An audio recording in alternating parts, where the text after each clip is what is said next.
मेरा नाम है शालिनी और स्वागत है आप सभी का इस अनोखे किताबी मेले में जिसका नाम है मेरी किताब मेरी कहानी season 9। So good evening friends, कैसे हैं आप सभी। दोस्तों, आज इस प्रोग्राम का फाइनल सेशन हम टेलीकास्ट करने जा रहे हैं। जी हाँ, आपने बिल्कुल सही सुना। 21वां सेशन इस सीजन का आज हम टेलीकास्ट करने जा रहे हैं, आपके सामने प्रस्तुत करने जा रहे हैं। और इस बेहतरीन प्रोग्राम का, इस बेहतरीन सफर का, इस बेहतरीन जर्नी का आज ये आखिरी दिन है। लेकिन आप फिक्र मत कीजिए, इस सीजन के बाद हम आपसे दोबारा से मिलेंगे। सबसे पहले मैं आप सबको ये बताना चाहूंगी, आप सबका शुक्रिया अदा करना चाहूंगी कि आपने इस सीजन को भी हर बार की तरह इतना अच्छा रिस्पॉन्स दिया है, इतना प्रेम दिया है, इतना सपोर्ट दिया है। आपके समय के लिए, आपके सपोर्ट के लिए, आपके सम्मान के लिए मैं आप सबका तहे दिल से बहुत बहुत शुक्रिया करती हूँ। दोस्तों, बहुत बहुत शुक्रिया आपका इस सीजन को भी सक्सेसफुल बनाने के लिए। हमने शुरू किया था इस सीजन 1 को, लेकिन हमने सोचा नहीं था कि हम सीजन दर सीजन इसके लेकर के आएंगे और आज हम इसका 9th सीजन रैप अप करने वाले हैं। आप सबने हमें बहुत सपोर्ट किया है, इस जर्नी में बहुत कुछ सीखा, बहुत कुछ समझा और आगे की लाइफ की जो आगे की डायरेक्शन है वो बहुत क्लियर हुई है, ना सिर्फ मेरे लिए बल्कि बहुत से ऐसे ऑथर्स हैं, बहुत से ऐसी ऑडियंस में से ऐसे लोग हैं जिनके मैसेज हमको मिले हैं कि इस प्रोग्राम के थ्रू उनको कहीं ना कहीं वो इंस्पिरेशन मिली है, कहीं ना कहीं उनको वो एक प्रेरणा मिली है कि वो भी एक राइटर बन सकते हैं, अपनी खुद की कहानी लिख सकते हैं और लोगों तक पहुंच सकते हैं। दोस्तों, इस प्रोग्राम का यही मोटिव था कि आपके अंदर उस राइटर को जगाना, आपके अंदर रीडिंग और राइटिंग की हैबिट को डेवलप करना, शुरू करना। मैं ये नहीं कह रही कि इस प्रोग्राम के थ्रू आपने इस हैबिट को कंटिन्यू कर दिया है, लेकिन कहीं ना कहीं माइंड में अगर एक बार भी आपके ये बात आती है कि इन हैबिट्स को हमें डेवलप करना चाहिए, लेट्स सी देखते हैं कि क्या होता है जब इन हैबिट्स को अपनी लाइफ में लेकर आते हैं, तो क्या चेंजेस आते हैं, क्या कुछ परिवर्तन होता है जिंदगी में। अगर आप ये सोच भी पा रहे हैं तो मैं इस प्रोग्राम को पूरी तरह से सक्सेसफुल मानूंगी कि ये बीज आपके माइंड में जरूर आ गया। Thank you so much friends, इस सपोर्ट के लिए, इस सम्मान के लिए। इसके साथ साथ में इस प्रोग्राम को सक्सेसफुल बनाने के लिए अगर मैं अपनी टीम को थैंक यू ना बोलूं तो अधूरा रहेगा। तो मेरे जितने भी टीम मेंबर्स हैं, चाहे वो डिजाइनर्स हो, चाहे वो लाइट पर्सन हो, चाहे वो कोऑर्डिनेटर हो, एवरीवन, सभी लोगों ने बहुत सपोर्ट किया है और इन सब के सपोर्ट के बिना इस प्रोग्राम को मैं अकेले बिल्कुल भी नहीं कर पाती। थैंक यू सो मच उन सभी मेरे साथियों को जिन्होंने इस प्रोग्राम को सीजन 9 को सक्सेसफुल बनाने में मेरी बहुत मदद की है। दोस्तों, आज हम इसका 21st episode, last episode telecast करने जा रहे हैं। ब्यूटीफुल जर्नी रही हमारी। 20 सेशंस हमने कंप्लीट कर ली हैं, आज 21वां लेके आ रहे हैं। इसका मतलब आप सोचिए 20 टॉपिक्स आपके सामने डिस्कस हो चुके हैं। हमने क्या कुछ डिस्कस नहीं किया, मतलब अलग अलग टॉपिक्स अगर हम ले, 21 टॉपिक्स अगर आपकी लाइफ के अराउंड के 21 एलिमेंट्स अगर हम डिस्कस कर रहे हैं, जिसमें हम बातचीत कर रहे हैं, तो वो क्या कुछ नहीं हो सकते। आई थिंक अपने आप में हमारी होल सोल लाइफ को कवर कर लेते हैं ये सारे एलिमेंट्स। हमने लीडरशिप के बारे में बातचीत कर ली है, पेरेंटिंग के बारे में कर ली है, टीचिंग के बारे में कर ली है, स्पेशल चिल्ड्रन के बारे में बातचीत कर ली है, हमने इन्वेस्टमेंट के बारे में भी बातचीत करेंगे। इसके साथ साथ बिजनेस के बारे में हमने बातचीत की है, हमने बंगाल के बारे में बातचीत की है, हमने फ्यूचर और टेक्नोलॉजी के बारे में बात करी है। इसके साथ हमने बातचीत की है हेल्थ के बारे में, हमने बात की रिटायरमेंट के बारे में और बहुत सारे ऐसे टॉपिक्स जो शायद एक दूसरे से कनेक्टेड है और कहीं ना कहीं हमने इसको टच जरूर किया है, डिस्कस जरूर किया है और आप सभी ने इन टॉपिक्स को बहुत पसंद किया है। दोस्तों, ये जर्नी सिर्फ आप लोगों की नहीं है, ये जर्नी मेरी खुद की भी है। मैंने खुद ने भी बहुत कुछ सीखने की, समझने की कोशिश की है इस प्रोग्राम के दौरान, न सिर्फ इस सीजन में बल्कि सीजन 1 से लेकर के जितने भी सीजन आए हैं। हर बार नए लोगों से मिलना, उनसे बातचीत करना, उनके एक्सपीरियंसेस को जानना, सुनना, समझना अपने आप में एक बहुत बड़ी लर्निंग होती है और मैंने खुद ने इस लर्निंग को, इस जर्नी को जिया है। मेरे लिए ये प्रोग्राम बहुत बहुत ज्यादा फायदेमंद रहा है। मेरी चाहे पर्सनैलिटी डेवलपमेंट हो, चाहे मेरी बोलने की स्किल्स हो, प्रेजेंटेशन की स्किल्स हो, इन सभी में बहुत निखार है। इस प्रोग्राम को मैं धन्यवाद देना चाहूंगी जिसने मुझे ये अपॉर्चुनिटी दी कि मैं इन सब चीजों को गेन कर सकूं और अपनी लाइफ को बेहतर बना सकूं। इस प्रोग्राम ने न सिर्फ अध्ययन बुक्स को बल्कि पर्सनली मुझे भी, शालिनी सोनी को भी एक नई पहचान दी है। इसके साथ में सम्मान दिया है, लोगों के बीच एक पहचान मिली है इस प्रोग्राम की as a host, as a presenter के रूप में। दोस्तों, इस प्रोग्राम जिस थीम पर ये प्रोग्राम बेस्ड है कि अगर आप एक राइटर हैं या फिर राइटर बनना चाहते हैं, आपके पास कोई कहानी है, अगर आपने कोई किताब लिखी है, तो उस राइटिंग जर्नी को, उस संघर्ष, उसकी राइटिंग के पीछे के जो संघर्ष है, उसकी कहानी को हम लोगों तक पहुंचाएं, और आपकी कहानी से हो सकता है कोई ना कोई पर्सन रिलेट करे और इंस्पायर हो, मोटिवेट हो राइटर बनने के लिए, और वो खुद भी अपनी बुक को मार्केट में लेकर के आए, बुक को प्रेजेंट करे और एक पब्लिश ऑथर बने। तो मुझे लगता है कि ये मोटिव इस प्रोग्राम का कंप्लीट हुआ है, क्योंकि बहुत सारे ऐसे ऑथर्स हैं जिन्होंने इस प्रोग्राम को देख करके इनिशिएटिव लिया और धीरे धीरे लिखना भी शुरू किया, और आज पिछले कुछ सीजन्स के अंदर वो हमारे साथ एज एन ऑथर भी, एज ए गेस्ट भी हमारे साथ उन्होंने इस प्रोग्राम को अटेंड किया है और अपनी जर्नी को आप सबके सामने शेयर किया है।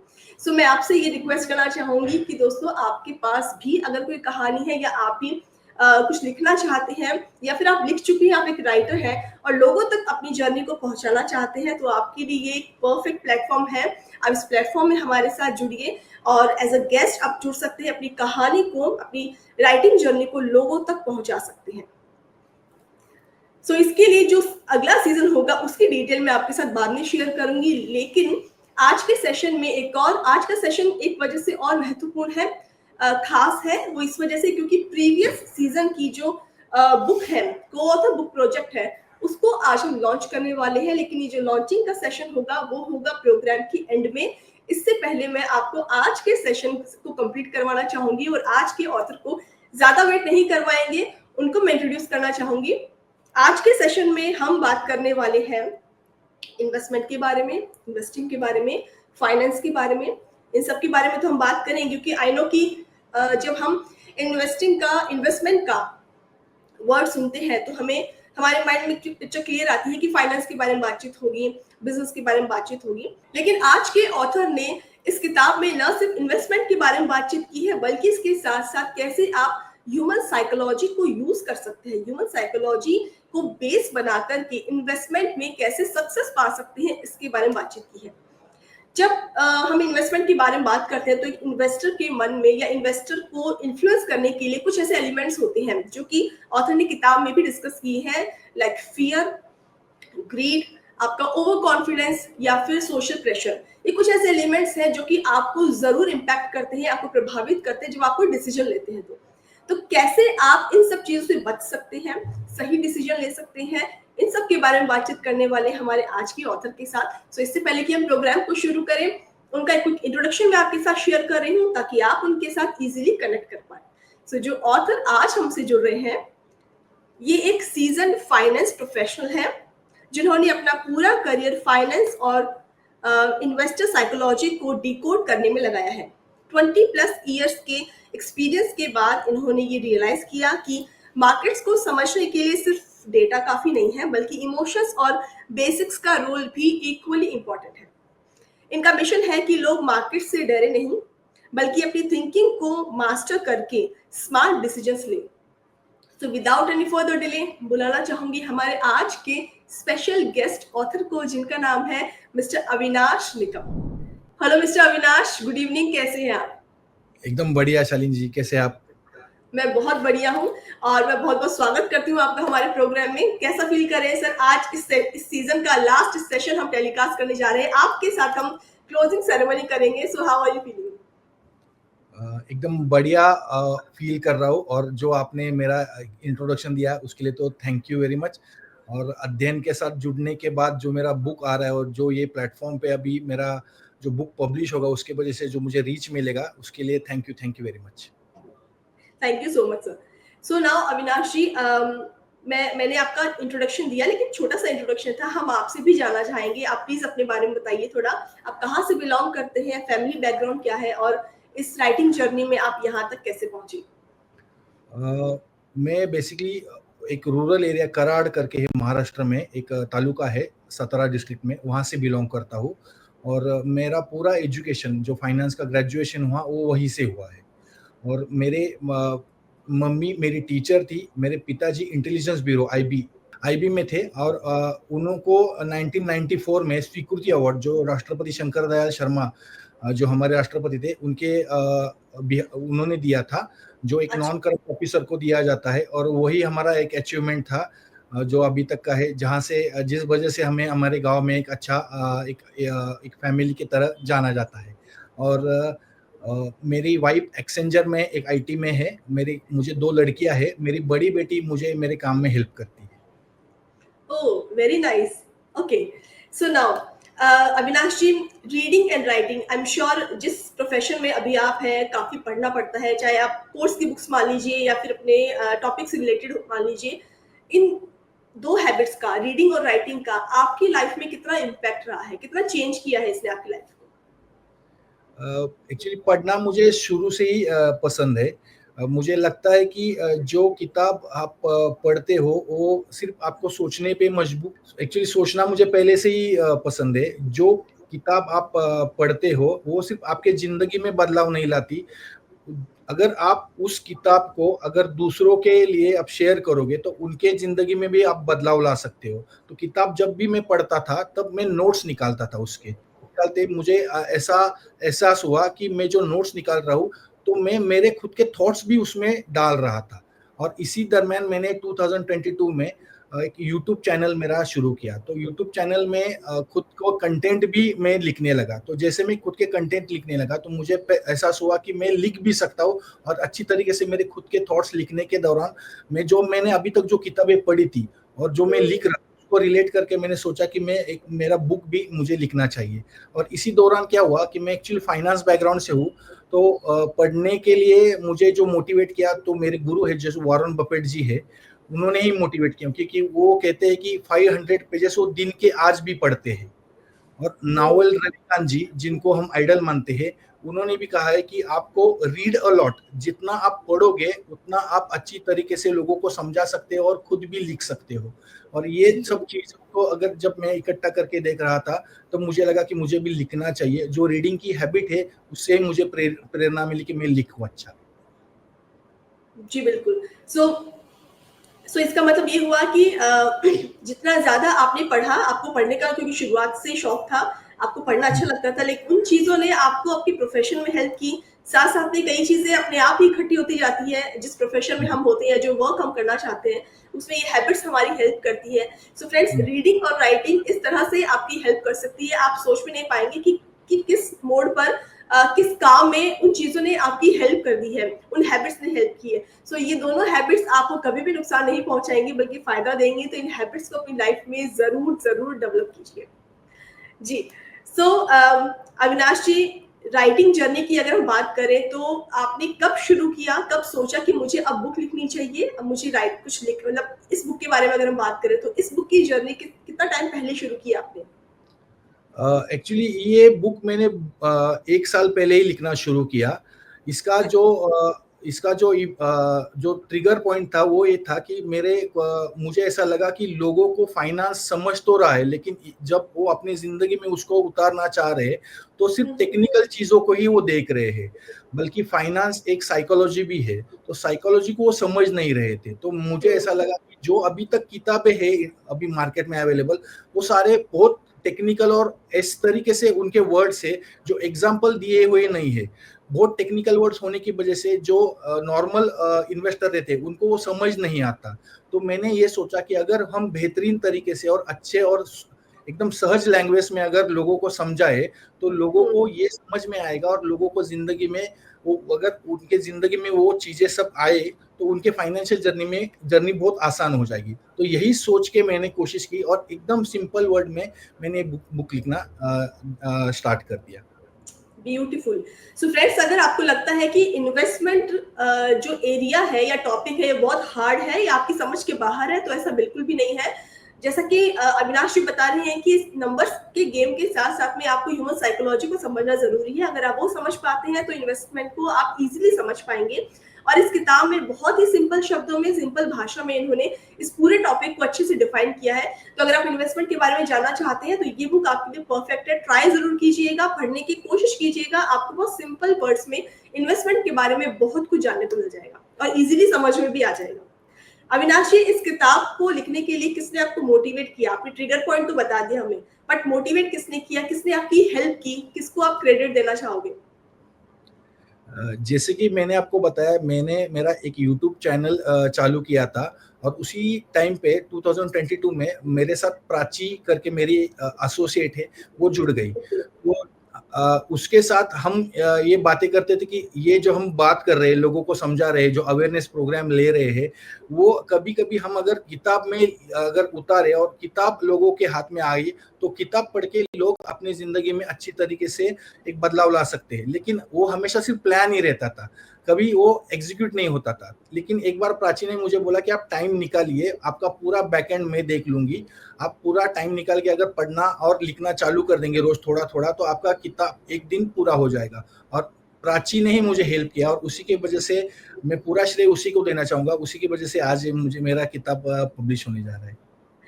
ऑलराइट, सो दोस्तों अब समय आ गया है कि हम अविनाश जी की किताब के साथी से बातचीत करें। सो मैं इनवाइट करना चाहूंगी प्राची जी को। Yeah, hi Prachi, how are you? Yeah, I'm fine. Very first of all, like, thank you for honoring me, for calling me here. It's really great to hear both of you. I mean, Prachi, thank you so much, great. आप हमसे जुड़े। मैं स्वागत करती हूँ इस programme में आपका और हम अविनाश जी से बातचीत कर रहे हैं, इनकी राइटिंग जर्नी हम डिस्कस कर रहे हैं। सो आपसे मैं जानना चाहूंगी इस बुक को लेकर के आपके क्या व्यूज है, क्या सोचती हैं आप, इस टॉपिक को लेकर क्या सोचती हैं?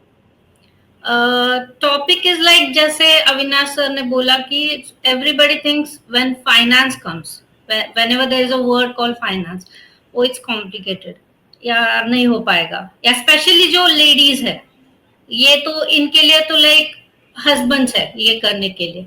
सो मेन मोटिवेशन हमारा या main inspiration you can say हमारा ये था कि सिंपल वर्ड्स में इस तरीके से हो कि लेडीज भी अगर पढ़े तो खुद पर कॉन्फिडेंट फील कर पाए कि क्या कर सकते हैं हम भी हर चीज में। लाइक हस्बैंड या कोई बहुत नॉलेजेबल पर्सन की जरूरत नहीं है, we can start our journey with the small things.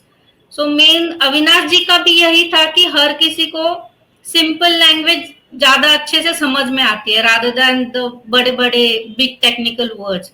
सो वही ट्राई किया हमने। एंड एक बात सच में बताना चाहूंगी कि बुक लिखना माइंड में बहुत सालों से था, उनके अविनाश जी के बहुत सालों से थी वो बुक, रेडी भी थी, बस ब्रेन में थी, पेपर पे नहीं आ रही थी। सो दैट आई थिंक मतलब वो बहुत अच्छा इनिशिएट उन्होंने किया एंड आई एम ग्लैड कि मेरे लिटिल पुश से उन्होंने वो स्टेप लिया एंड आज लाइक बुक रेडी है हमारा लॉन्च के लिए। एब्सोल्युटली प्राची, अपने आप में एक छोटा सा पुश भी बहुत इंपॉर्टेंस रखता है किसी पर्सन के लिए। अगर अविनाश जी को ऐसा लगता है तो अविनाश जी बता सकते हैं आपको कि कितना इंपॉर्टेंट था ये छोटा सा पुश। आप सिर्फ छोटा सा बता रहे हैं बट उनके लिए बहुत इंपॉर्टेंट था। सो प्राची, क्या चेंज आपको लगता है कि इसको पढ़ने के बाद रीडर के माइंड में आना चाहिए या सोसाइटी में आ सकता है? व्हाट काइंड ऑफ चेंज आप एक्सपेक्ट कर रहे हो? The main thing is like the difficulty, like जो भी लोग सोचते हैं कि finance is a difficult thing, या अगर मेरा फाइनेंस का डिग्री नहीं है तो मैं नहीं कर पाऊंगी या नहीं कर पाऊंगा, या यू नो कोई बहुत बड़ा नॉलेजेबल पर्सन इसके लिए चाहिए, तो नहीं, हर कोई इंसान अगर डेफिनेटली नॉलेजेबल पर्सन एडवाइजर की जरूरत है, बट फर्स्ट स्टेप लेने के लिए you can start with this after reading this book, I can say. All right, Prachi, thank you so much, आप हमसे जुड़े और अपने व्यूज आपने शेयर किए and all the best for your future. Thank you so much. Thank you so much. Okay, so now Avinash जी, आपकी किताब के बारे में हम बातचीत करना चाहेंगे आगे। आप प्लीज इसके बारे में हमारे रीडर्स को और थोड़ा बताइए, क्या क्या तरह के चैप्टर्स हैं और क्या कुछ नया जानने को सीखने को मिलने वाला है? तो मेरा किताब का नाम है beyond logic, human side of financial market. ये जो किताब मैंने लिखी है ये एक एक्चुअली साइकोलॉजी ऑफ मनी से रिलेट करती है।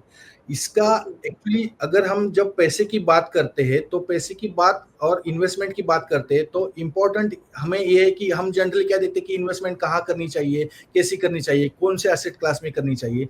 लेकिन कोई भी इन्वेस्टमेंट करते समय पहले हमें खुद का ब्रेन को समझना बहुत इंपॉर्टेंट है, क्योंकि ब्रेन ही वो चीज़ है जो हमें ड्राइव करती है किसी भी चीज़ में इन्वेस्टमेंट करने के लिए, कोई भी चीज़ करने के लिए। ये सब कॉन्शियसली होता है। तो इम्पोर्टेंट हमें ब्रेन को समझना बहुत ही ज़रूरी है। और एक्चुअली क्या हो जाता है कि हम लोग ब्रेन को उस तरीके से नहीं समझते। यानी मान लो कोई भी चीज़ हमें लग रहा है कि हम कर रहे हैं, यानी कोई भी मान लो छोटी से छोटी चीज़, जैसे हमें कोई चीज़ खरीदनी है, वो छोटी चीज़ हो, एक घर लेना है, बड़ी चीज़ हो, एक कार लेनी है, ऐसे छोटी चीज़ और बड़ी चीज़ से लेके कोई भी चीज़ है, हमें सबकॉन्शियसली हमारा ब्रेन ही वो कहता है कि हमें ये चीज़ करनी चाहिए। तो हमें पहले साइकोलॉजी को और हमारे ब्रेन को समझना बहुत ही ज़रूरी है।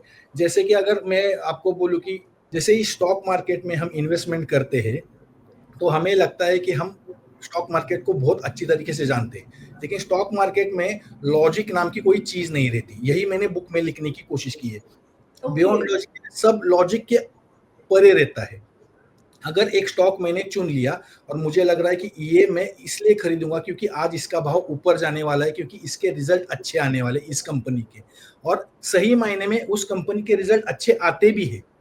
लेकिन क्या हो जाता है, उसी दिन उसी स्टॉक में करेक्शन इसलिए आता है क्योंकि एक्सपेक्टेशन के हिसाब से, लोगों के एक्सपेक्टेशन के हिसाब से वो रिजल्ट अच्छे नहीं आए। यानी अच्छे रिजल्ट आने के बावजूद भी लोगों की एक्सपेक्टेशन ज्यादा है, इस वजह से वो स्टॉक का भाव नीचे गिर जाता है।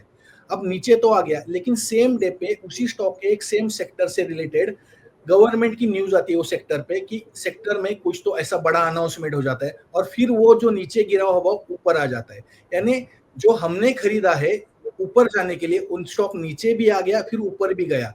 तो ये समझने के परे है क्यों नीचे आ गया, क्यों ऊपर गया, ये सब लॉजिक के परे है। अगर हम शॉर्ट टर्म में निवेश करते हैं तो सब पूरा इन्वेस्टमेंट जर्नी ये इलॉजिकल है। अगर आप लंबी अवधि के लिए निवेश करते हैं, लॉन्ग टर्म के लिए निवेश करते हैं, तो वही आप सक्सेसफुल हो सकते हैं। और सक्सेसफुल होने के लिए क्या लॉजिक या क्या बिहेवियर होना चाहिए, किस तरीके से हमारी सोच होनी चाहिए, किस तरीके से जो बायसेस रहते हैं वो बायसेस कैसे होने चाहिए, ये सब चीज़ें मैंने ये बुक में लिखने की कोशिश की है। और सबसे इम्पोर्टेंट ये बुक में लिखने के लिए कि मुझे जो ट्रिगर किया कि जब मैं रूरल एरिया से बिलोंग करता हूँ, रूरल एरिया में जा जाके मैं लोगों के लिए वुमेन एम्पावरमेंट प्रोग्राम हो या इन्वेस्टर अवेयरनेस प्रोग्राम हो, ये सब चीज़ें हम लेने की कोशिश करते हैं, तो लगता है कि इंडिया में फाइनेंशियल अवेयरनेस बहुत कम है, और इस वजह से लोग गलतियां कर रहे हैं और खुद का वेल्थ को डिस्ट्रॉय कर रहे हैं।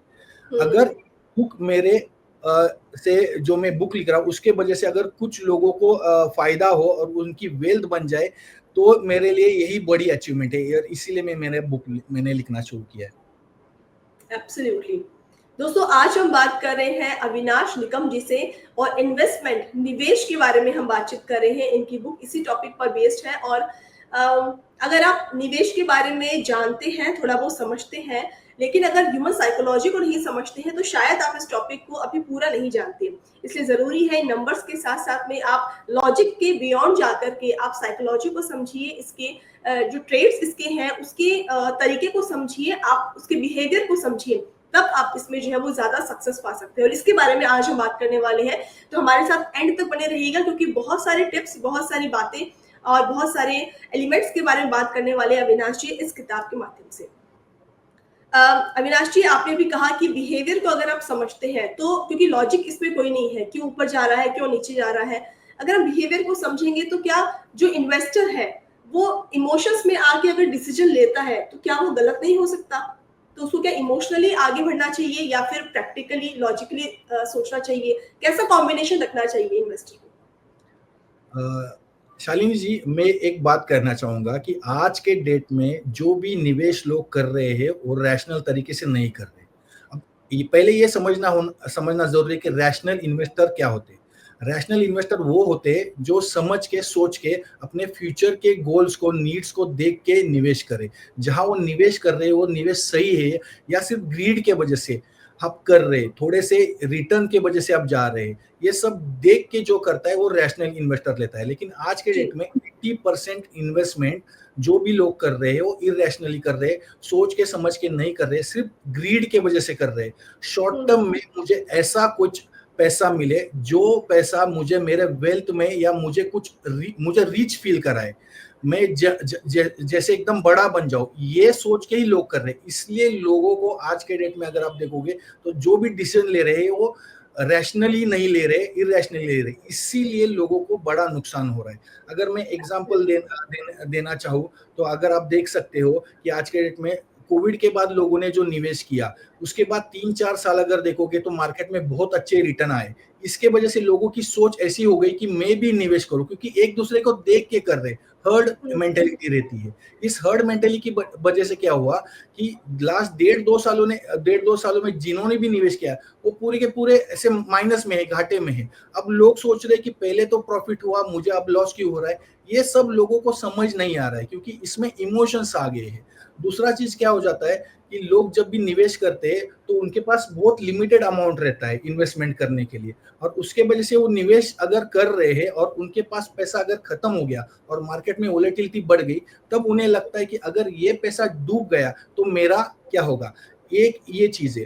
दूसरा चीज क्या है कि अगर हम जो भी निवेश कर रहे हैं इसमें अगर गोल से रिलेट करें, या कोई अगर जैसे मेरा बेटे का शादी या एजुकेशन, ऐसा गोल अटैच नहीं कर रहे हैं, सिर्फ रैंडमली कर रहे हैं, इसके वजह से भी वो निवेश जो है वो रैशनली नहीं रहता, इरैशनली हो जाता है, और बीच में ही वो निवेश जो रहता है वो लोग रिडीम करते हैं, पैसा निकल जाता है और फिर मार्केट को बोलते हैं कि मार्केट खराब है। यही सब चल रहा है आज के डेट में।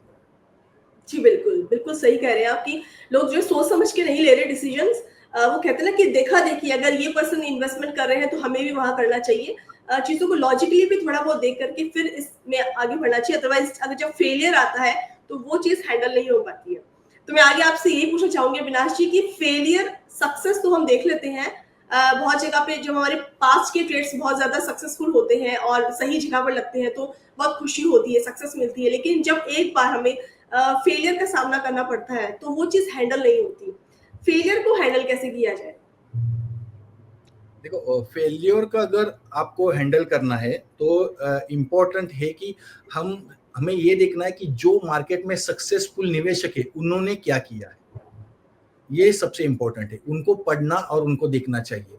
फेल्योर को हैंडल करने के लिए पहले तो हमें हमारा खुद का एक बैकअप प्लान बनाना चाहिए। लोग डायरेक्ट इन्वेस्टमेंट करते हैं, अगर बैकअप प्लान इन्हें क्या कि अगर आपको प्रॉफिट और लॉस में रिस्क और रिवॉर्ड रेशो ये देखना चाहिए। पहले तो आपको कैपिटल प्रोटेक्शन, ये चीज आपको देखनी बहुत ही जरूरी है। आप बहुत ओवर कॉन्फिडेंस होकर अगर इन्वेस्टमेंट कर रहे हो तो आपको फेल्योर होना तय ही है। तो आपको ये देखना चाहिए कि आप निवेश तो कर रहे हैं लेकिन आपका स्ट्रैटेजी क्या है, और स्ट्रैटेजी में सबसे इंपॉर्टेंट है कि आपको लेजर लिखना बहुत जरूरी है। अगर आप निवेश कर रहे हो तो आपको ये सीखना है, ना कि पहले दिन से प्रॉफिट कमाना है। अगर आप निवेश कर रहे हो और बेसिकली ट्रेडिंग कर रहे हो तो आपको लिखना है कि आपने आज के दिन में क्या गलती की और आज के दिन में जो गलती की उससे आपने क्या सीखा। ये जब आप रोज डेली का मेंटेन करने जाओगे तो आप एक समय के बाद एक अच्छे निवेशक या अच्छे ट्रेडर बन सकते हो। लेकिन आप लिख नहीं रहे हो, रैंडमली किसी ने टिप दे दिया या कुछ भी बोल दिया और आपने निवेश कर लिया, तो आप गलत हो सकते हो। और सबसे इंपॉर्टेंट क्या है कि गलतियां ना होने की वजह से, देखो गलतियां तो हो सकती है। वॉरेन बफेट जी कहते हैं कि जब तक आपका पोर्टफोलियो 50% डाउन नहीं जाएगा आप 500% रिटर्न नहीं देख सकते। तो करेक्शन होना या आपको लॉस होना मार्केट का ये तो ब्यूटी है। यहाँ लॉस होगा, यहाँ आपको जो लॉस होगा वहां से आप सीख रहे हो, ये लॉस नहीं है, वो एक इन्वेस्टमेंट है आपके सीखने के लिए जो आपने की है। लेकिन जैसे ही आपको लॉस हो जाता है आपको लगता है कि ये चीज मेरे लिए नहीं है, और इसके वजह से लोग यहाँ इसे सट्टा कहते हैं। लेकिन यहाँ लॉस होना ये सब इसका एक पार्ट है, इसको आप सीख के तरह ले सकते हो। यही आपको सिर्फ करना है। ब्यूटीफुल, आपने बहुत ब्यूटीफुल बात कही अविनाश जी की। इसको एक इन्वेस्टमेंट बोल सकते हैं, और मेरे ख्याल से ये वर्ड एक इन्वेस्टर ही बोल सकता है जिसको इस पर महारत हासिल है कि ये अपने आप में एक इन्वेस्टमेंट है। आपने कहीं पर फेलियर देखा है या कहीं पर आप फेल हो गए हैं तो आप ये मत सोचिए कि आपने अपना मनी लॉस किया है या फिर मेहनत गवा दी, ऐसा नहीं है। कुछ ना कुछ तो आपने गेन किया ही है वहां से, और उस लर्निंग को आगे लेकर के जाना ताकि नेक्स्ट स्टेप पे वो गलती ना हो आपसे। ब्यूटीफुल। फ्रेंड्स, आप क्या सोचते हैं फेलियर को कैसे आप हैंडल करेंगे, या आपने अगर फेस किया है तो आपने उसको कैसे हैंडल किया है? आप अपना एक्सपीरियंस शेयर कर सकते हैं कमेंट सेक्शन के ज़रिए और बहुत से लोगों को इंस्पायर भी कर सकते हैं। सो अविनाश जी, फाइनेंशियल अपॉर्चुनिटी अगर बहुत बड़ी हमारे सामने है, एक इन्वेस्टर के सामने, लेकिन लॉस का डर है, पूरी तरह से कॉन्फिडेंस नहीं है कि ये अप जाएगा या डाउन जाएगा, या ये सही डिसीजन है या रॉन्ग डिसीजन है, लेकिन फाइनेंशियल अपॉर्चुनिटी बहुत बड़ी है। ऐसे में एक बार ज़रूर 50-50 मन होता है, कदम डगमगाते हैं। इस टाइम को कैसे एक पर्सन हैंडल कर सकता है? क्या डिसीजन लेना चाहिए इस टाइम पे? देखो, पहले तो मैंने पहले ही आपको बताया कि ब्रेन ही सबसे इम्पोर्टेंट है। लॉस के डर से अपॉर्चुनिटी को गवा देना, ये जो चीज है इसको लॉस अवर्जन या लॉस अवर्जन बायस कहते हैं। देखो, हमारा जो दिमाग है आज के डेट में जिस तरीके से काम करता है, पहले जब आदि मानव के टाइम पे हमारा ब्रेन कैसे काम करता था, जैसे ही उस समय क्या रहता था कि सबसे इम्पोर्टेंट सर्वाइवल है। जो भी इम्पोर्टेंट इंसान है उस फैमिली में, उसका रिस्पॉन्सिबिलिटी क्या रहता था कि जैसे ही हम बाहर जाए कोई एनिमल हमारे ऊपर अटैक ना कर पाए, और मुझे मेरे फैमिली को, मेरे बच्चों को उनसे प्रोटेक्ट करना है। उस समय सर्वाइवल सबसे इम्पोर्टेंट था। अब जी। वहां से अभी तक का अगर जर्नी आप देखोगे, आज के डेट में क्या हुआ है कि वो सब चीजें नहीं रही है। जैसे मैं अगर आज घर से बाहर निकलूं तो कोई एनिमल मेरे ऊपर अटैक करने वाला नहीं है। लेकिन फाइनेंशियल इसमें क्या हो जाता है कि जैसे ही मुझे लगता है कि आज मैं जो डिसीजन फाइनेंशियल मेरा ले रहा हूँ, जो जिधर भी मैं निवेश कर रहा हूँ, इसमें निवेश करने के बाद अगर लॉस हुआ है और उसके वजह से मेरे फैमिली को कुछ नुकसान उठाना पड़ता है, तो मेरा ब्रेन का वो पार्ट जो उस समय भी एक्टिव था वो एक्टिव हो जाता है और मुझे वो अपॉर्चुनिटी ये नहीं लेनी चाहिए, इस तरीके से मेरे को एक मैसेज दे देता है। और जो अपॉर्चुनिटी है वो लॉस के डर से लोग गवा देते हैं। यही है इम्पोर्टेंट। क्या है कि हमें ब्रेन को समझना चाहिए। दूसरा एक चीज कैसे है, लॉस अवर्जन जो आपने बोला, लॉस के डर से लोग अपॉर्चुनिटी खो देते। एक एग्जांपल आपको मैं देना चाहूंगा। यूएस में एक प्रोफेसर थे, उन्होंने क्या किया, एक टेस्ट लिया अपने स्कूल के बच्चों में। एक टेस्ट क्या था कि जो स्कूल में बच्चे थे उस सेमिनार में बैठे हुए, उनको उन्होंने कॉफी के एक मग दिए 50% बच्चों को, और 50% बच्चों को कैडबरी दी। तो दोनों को 50-50% बच्चों को कैडबरी और कॉफी देने के बाद उन्हें कहा गया कि 30 मिनट्स में यहाँ से बाहर जाऊंगा, और 30 मिनट्स के बाद जब मैं आऊंगा तब तक आपको टाइम है, आपको जो भी दिया गया है आप एक्सचेंज कर सकते हो। ओके। 30 मिनट्स के बाद जब वो अंदर आए तो उन्होंने देखा कि किसी ने भी जो भी मिला था, जिनको कॉफी के मग में मिले थे उन्होंने एक्सचेंज नहीं किया, जिनको कैंडी मिली थी वो कैंडी पकड़ के बैठे। ऐसा क्यों हुआ? एक्सचेंज करने का उनके पास 30 मिनट्स का टाइम था। क्यों नहीं किया गया? क्योंकि जो भी आपके पास है आज के डेट में, वो गवाने का डर जो भी आपको मिलने वाला है उससे 2 गुना रहता है। इसे लॉस अवर्जन कहते हैं। इसे लॉस अवर्जन। तो कुछ भी हो जाए, आज मेरे पास जो है, अगर मैं इन्वेस्टमेंट कर रहा हूं, लेकिन इन्वेस्टमेंट में जो मुझे मिलने वाला है उसको मिलने के चक्कर में मेरे हाथ में आज है, वो अगर मेरे से छूट गया तो मेरे फैमिली को या मुझे बहुत बड़ा नुकसान हो सकता है। इसके डर से लोग निवेश नहीं कर पाते, और इसे लॉस अवर्जन कहते हैं। राइट। तो इसे ये कहते होंगे कि रिस्क नहीं लेते हैं, जिसको हम कह सकते हैं कि लोग रिस्क नहीं लेना चाहते, या फिर वही लॉस के डर से जो है वो आगे बढ़ के किसी और चीज पर दाव नहीं खेलना चाहते।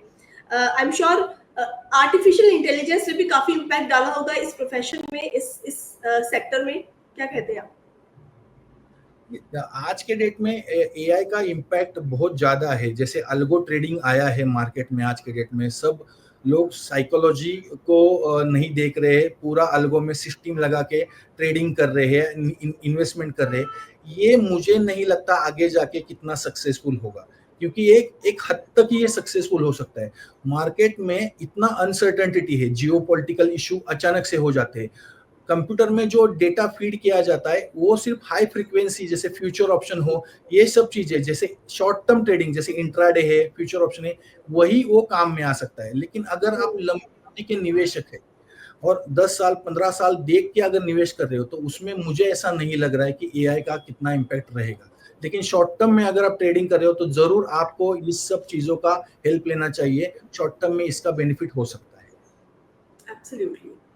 अविनाश जी, कई बार ऐसा होता है कि ओवर कॉन्फिडेंस की वजह से हम सही डिसीजन नहीं ले पाते। ऐसे टाइम में एक पर्सन को कैसे डिफाइन करना चाहिए कि वो इस डिसीजन में कॉन्फिडेंट है या वो ओवर कॉन्फिडेंट हो रहा है? ये कैसे डिसाइड करें? ओवर कॉन्फिडेंस कोई भी इन्वेस्टर तभी होता है जब उसको प्रॉफिट होता है।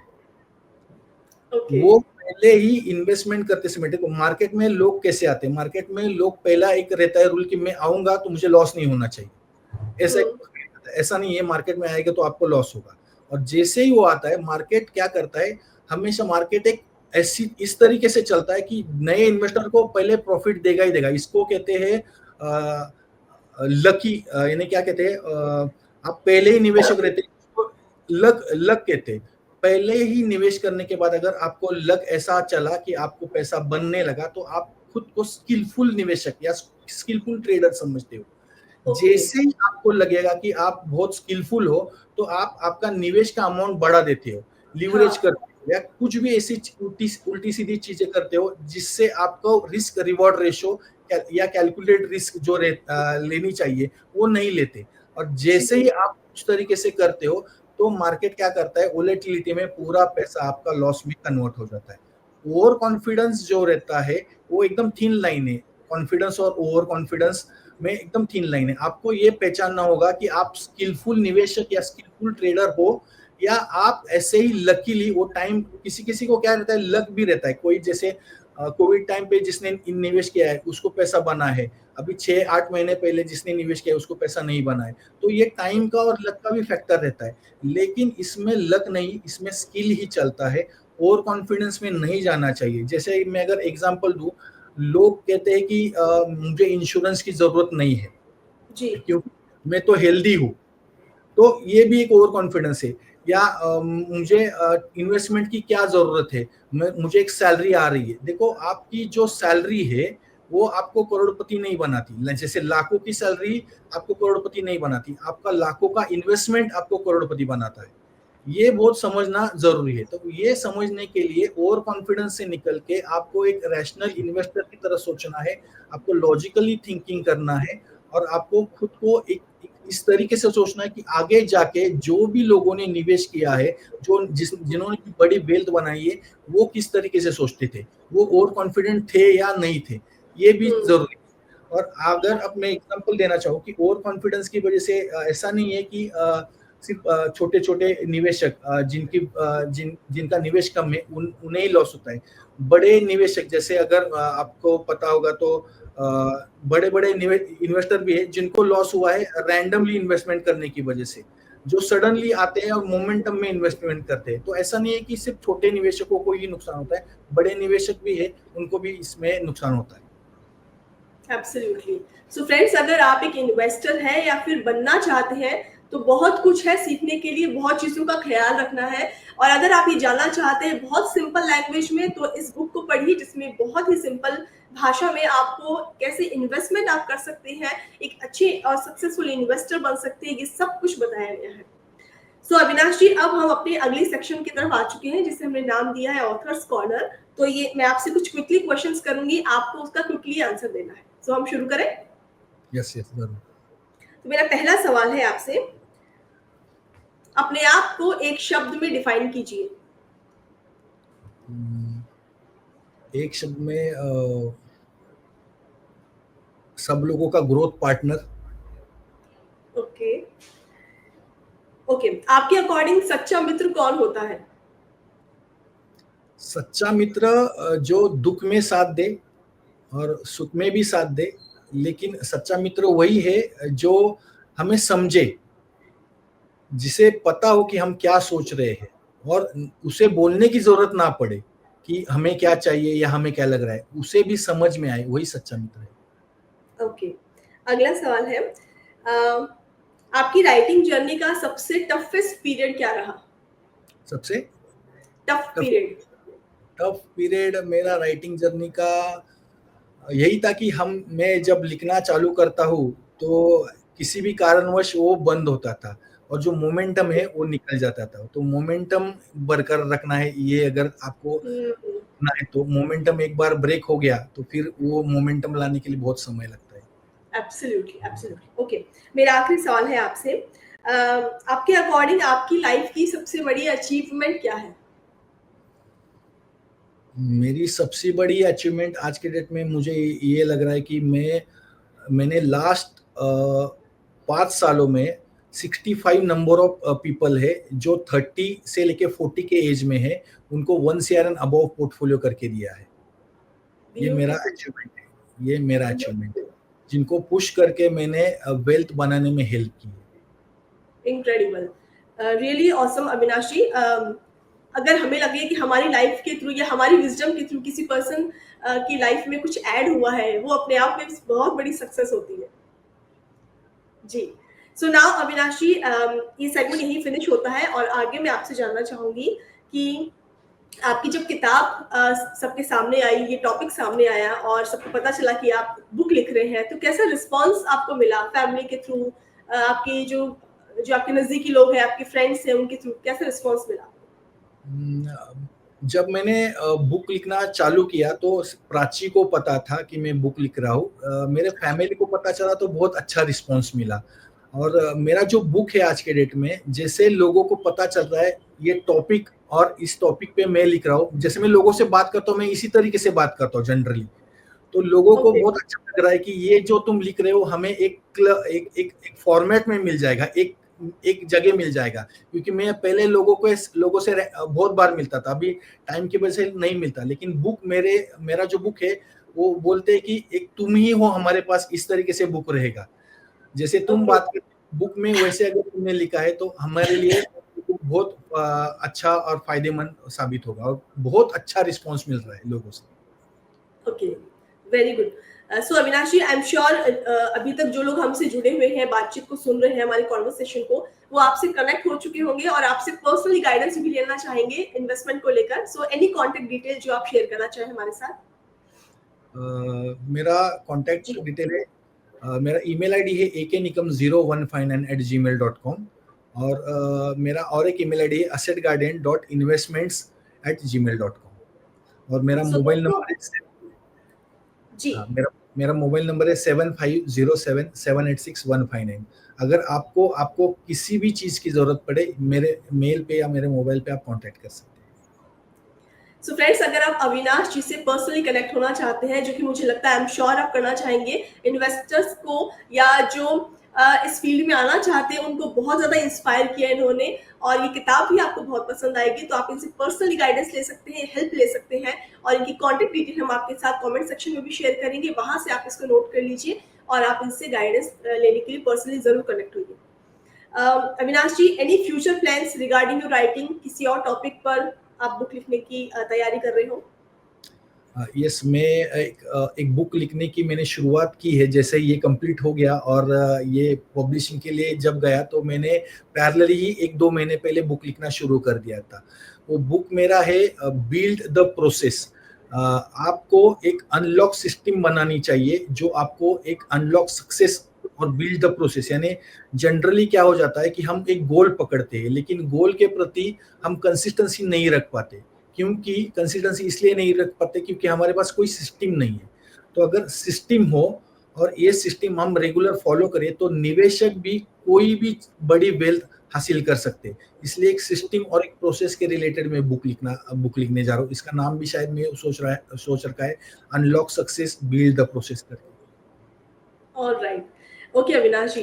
अविनाश जी, आपने अपने व्यूज शेयर किए हमारे साथ इन्वेस्टमेंट को लेकर के, और आई एम श्योर जो न्यू इन्वेस्टर्स है, जो यूथ है, उनको आपने बहुत इंस्पायर किया है अपनी बातचीत के माध्यम से और अपने एक्सपीरियंस के माध्यम से। बहुत अच्छा लगा आपके साथ सेशन करके। आई एम श्योर लोगों को बुक भी बहुत पसंद आने वाली है। आपको कैसा लगा इस प्रोग्राम से जुड़कर, और कोई मैसेज आप देना चाहेंगे हमारी ऑडियंस को जाने से पहले? मुझे बहुत अच्छा लगा ये प्रोग्राम से जुड़ के, क्योंकि मुझे पता है कि आपका रीच कितना है। मेरे बुक को एक अच्छा रीच और एक अच्छे रीडर्स मिलेंगे। इसलिए शालीन जी, आपका पहले तो मैं बहुत धन्यवाद देना चाहता हूँ, और पूरी अध्ययन टीम को। ये सब ने मुझे बहुत हेल्प की। नीतू जी है और सब लोग जो आपके टीम से जुड़े हैं, रेगुलरली मेरे साथ जुड़े, जिनके वजह से मेरा बुक आज पब्लिश होने वाला है। तो सबको और आपके टीम को thank you very much. Thank you so much, Avinash ji. All the best for your future. Thank you. सो दोस्तों ये था हमारा आज का लास्ट सेशन सीजन 9 का, जो हमने अविनाश निकम जी के साथ कंप्लीट किया। इन्वेस्टमेंट के बारे में हमने बातचीत की और बहुत कुछ जाना इस टर्म के बारे में, बहुत सिंपल वे में, सिंपल तरीके से और बहुत ही इम्प्रेसिव तरीके से अविनाश जी ने इस टर्म को हमारे सामने डिफाइन किया और अच्छे से समझाया कि अगर आप इन्वेस्टमेंट को में आगे बढ़ना चाहते हैं तो न सिर्फ आपको नंबर्स के बारे में जानकारी रखनी, बल्कि ह्यूमन साइकोलॉजी को भी समझना है, वो भी आपकी हेल्प करती है इस फील्ड में। आई एम श्योर आपको आज की कॉन्वर्सेशन बहुत पसंद आई होगी और बहुत कुछ जानने को मिला होगा। आप भी इनिशिएटिव लेंगे इस फील्ड में आगे बढ़ने के लिए। सो इसी तरह आज ये सेशन कंप्लीट हो चुका है और इस सीजन को भी मैं रैप अप करने वाली हूँ, क्योंकि आज इस सीजन का लास्ट सेशन हमने आपके सामने टेलीकास्ट किया है।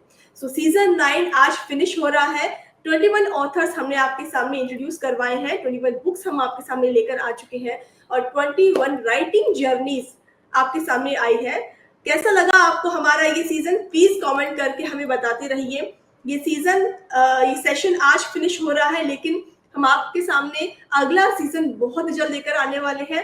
अगर आप अदर ऑथर्स की तरह एज अ गेस्ट ऑथर हमसे जुड़ना चाहते हैं, अगर आप एक राइटर हैं, बुक लिख चुके हैं, पब्लिश करवा चुके हैं या फिर लिखने की तैयारी में है और उसकी जो जर्नी है वो शेयर करना चाहते हैं हमारे साथ साइड बाय साइड, इस प्रोग्राम से आप हमसे जुड़ सकते हैं। इस प्रोग्राम के लिए आपका पब्लिश ऑथर होना जरूरी नहीं है। अगर आप राइटिंग प्रोसेस में भी है तो भी आप हमसे जुड़ सकते हैं और अपनी बुक को पब्लिसाइज कर सकते हैं, अपनी राइटिंग जर्नी लोगों तक पहुंचा सकते हैं। तो इस प्रोग्राम से आप जुड़ सकते हैं।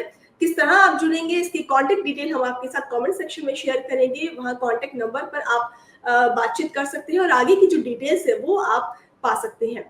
तो अगर आप जुड़ना चाहते हैं इस प्रोग्राम में एज अ ऑथर, आप हमसे मिल सकते हैं, इस प्रोग्राम का हिस्सा इजीली बन सकते हैं। सो दोस्तों आज फिनिश हो चुका है सीजन 9, लेकिन बहुत इंपॉर्टेंट सेक्शन अभी बाकी है। सीजन 8 की को ऑथर बुक प्रोजेक्ट को हम लॉन्च करने वाले हैं और उन ऑथर्स को धन्यवाद बोलने वाले हैं जिन्होंने सीजन 8 को सक्सेसफुल बनाया। तो सबसे पहले तो मैं सीजन 8 की बुक को आपके सामने मैं रिवील करना चाहूंगी, इस ब्यूटीफुल बुक को, और साथ साथ उन ऑथर्स को भी थैंक यू बोलना चाहूंगी जिन्होंने इस प्रोग्राम को सक्सेसफुल बनाया। तो ये है हमारी सीजन 8 की को ऑथर बुक प्रोजेक्ट, मेरी किताब मेरी कहानी, मैजिक ऑफ राइटिंग। और 19 ऑथर्स हमसे जुड़े थे इस प्रोग्राम में। उन सभी ऑथर्स की जो पिक्चर्स है वो हमने पीछे डिस्प्ले की है, ताकि सारे ऑथर्स इसके को ऑथर्स बन जाए और उनके लिए एक यादगार मोमेंट रहे।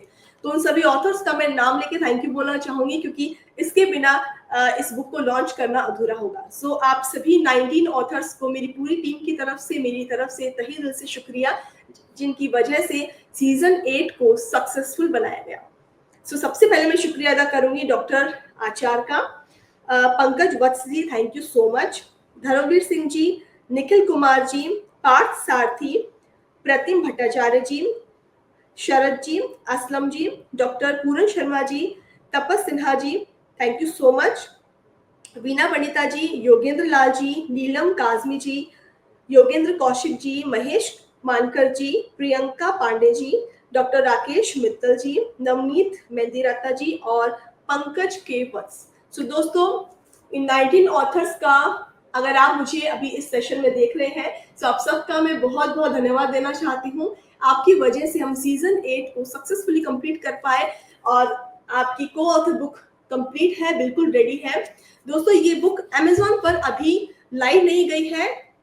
आई थिंक एक वीक, विद इन 1 वीक इस बुक को हम अमेजोन पर लाइव करेंगे। तब हम आपके साथ इस बुक को परचेज करने का लिंक शेयर करेंगे, हमारे ऑथर्स के साथ भी और आप ऑडियंस के साथ भी।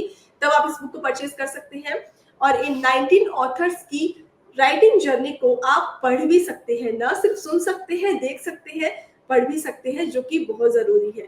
सो दोस्तों अगर आप इनकी राइटिंग जर्नी को सुनना चाहते हैं, देखना चाहते हैं, तो season 8 super power author YouTube channel के ऊपर ये सारी जो 19 वीडियोस है वो अवेलेबल है। आप वहां जाकर के देख सकते हैं, सुन सकते हैं। लेकिन अगर आप राइटिंग फॉर्मेट में लेना चाहते हैं तो 1 वीक में इस बुक को हम लाइव करेंगे, वहां आप इसको परचेज करके इसको पढ़ भी सकते हैं।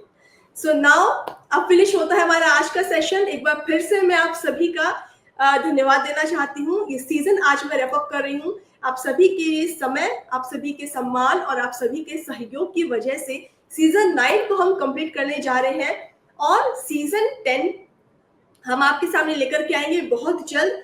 कब लेकर के आएंगे वो डिटेल्स हम आपके साथ यूट्यूब चैनल के थ्रू और साथ साथ में हमारे अदर सोशल मीडिया हैंडल्स के थ्रू शेयर करेंगे। सो तब तक हमारा वेट कीजिए और एक बार फिर से आप सबका बहुत बहुत शुक्रिया। सो दोस्तों, ये है मेरी किताब मेरी कहानी सीजन 9। इसमें हर किताब के पीछे है एक कहानी और हर कहानी होती है एक प्रेरणा। धन्यवाद।